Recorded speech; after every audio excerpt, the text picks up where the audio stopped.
Right visual చూస్తున్నాం. Supreme hero Sai Dharam Tej తన మామ పవన్ కళ్యాణ్ని హత్తుకొని ఆనందాన్ని కంట్రోల్ చేసుకోలేకపోతున్నాడు. ఎత్తుకొని మామయ్య ఐ లవ్ యూ అంటూ విషెస్ తెలియజేస్తున్నాడు. సో తన ఆనందం హద్దులు దాటేస్తుందనేది కూడా చెప్పొచ్చు. పవన్ కళ్యాణ్ మీద సాయి ధరమ్ తేజ్కి ఎంతటి ప్రేమ ఉందో అందరికీ తెలిసిన విషయమే. Mega supreme hero Sai Dharam తేజ్కి ఆనందం హద్దులు దాటేసింది. సో మామయ్య ఐ లవ్ యూ అంటూ విజువల్ చూస్తున్నాం. తన కేరింతలు మామూలుగా లేవు.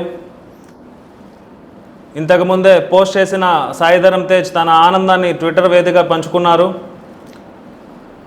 మరి ఆ విజువల్ చూస్తున్నాం. సాయి ధరమ్ తేజ్కి ఆనందం ఎలాంటి తారాస్థాయికి చేరుకుందో అనే విషయం చూస్తున్నాం.